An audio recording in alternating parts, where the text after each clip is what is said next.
Salut à vous chers téléspectateurs et bienvenue à l'émission À cœur grand ouvert sur le Roi Clovis Télévision.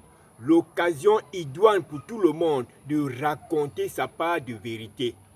Chacun doit dire sa part de vérité. C'est l'occasion pour vous de parler à cœur grand ouvert, partager avec les autres les problèmes qui vous taraudent l'esprit.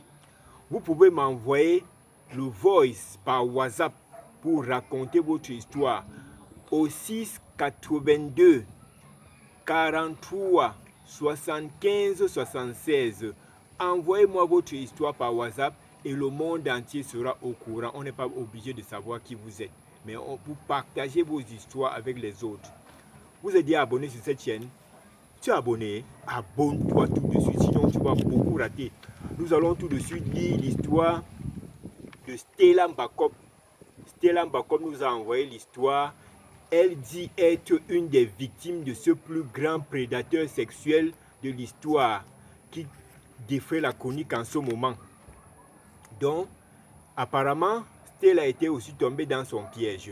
Nous allons tout de suite lire cette histoire et tout le monde le saura. Prochainement, j'espère que vous êtes déjà abonnés. Abonnez-vous. Prochainement, nous allons lire l'histoire de ce jeune homme qui nous a également envoyé. Un jeune homme qui couchait avec sa mère sans le savoir. Il ne savait même pas que c'était sa mère. Sa mère l'avait abandonné, l'avait accouché, l'avait abandonné. Vous saurez plus demain. Pour le moment, nous allons lire l'histoire que nous a envoyée Stella Mbakop. Allez, Lynn Rose, lisez l'histoire. Je m'appelle Stella Mbakop. Je vis à Bonaberi Mabanda, un quartier de Douala. Je vous assure que ce célèbre prédateur m'a fait quelque chose de terrible, dont je vais vous raconter à tête reposée.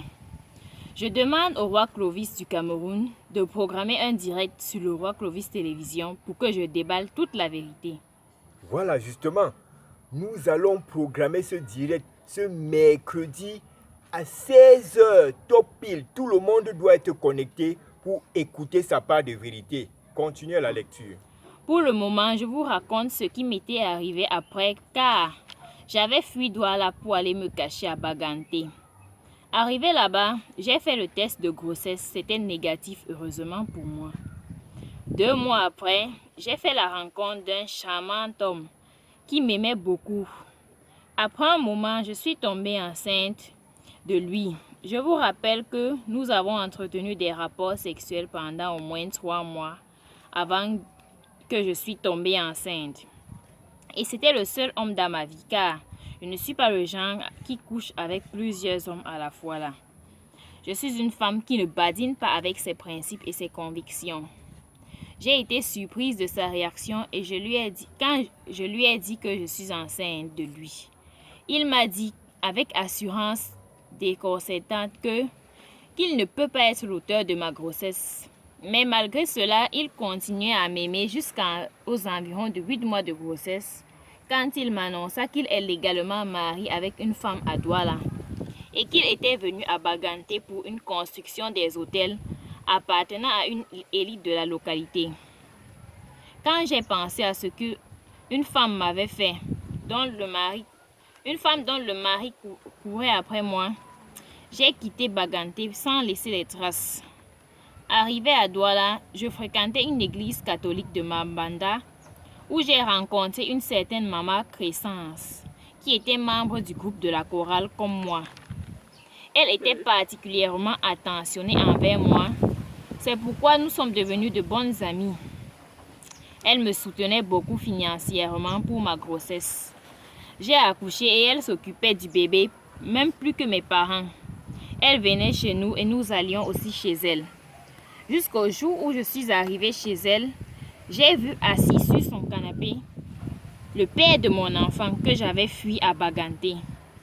Maman Crescence était assise à côté de lui. Dès que je suis entrée, nos yeux se sont croisés. Il s'est levé avec un sourire et le visage plein d'émotion.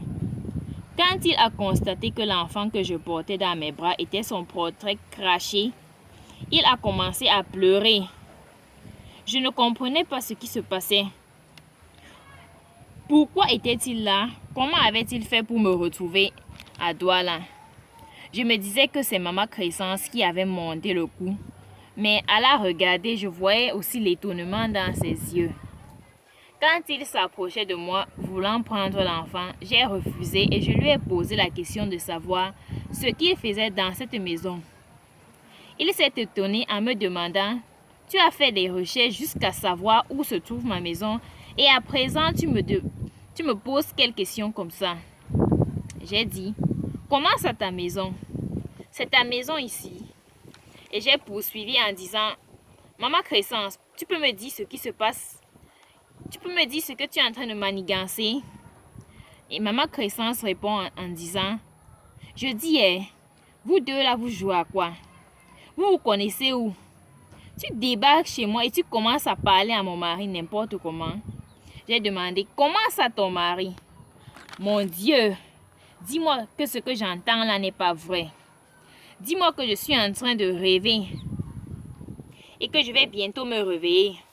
J'ai fini par comprendre que ce monsieur m'avait dit qu'il ne peut pas être l'auteur de ma grossesse, car les médecins lui avaient dit qu'il ne pouvait pas faire d'enfant et qu'il avait passé plus de 20 ans avec une femme sans avoir aucun enfant. La nature s'est arrangée à leur donner un enfant en passant par moi.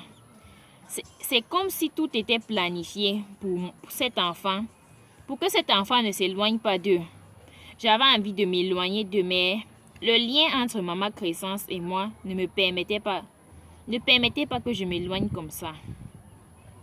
Merde, histoire vraiment pathétique.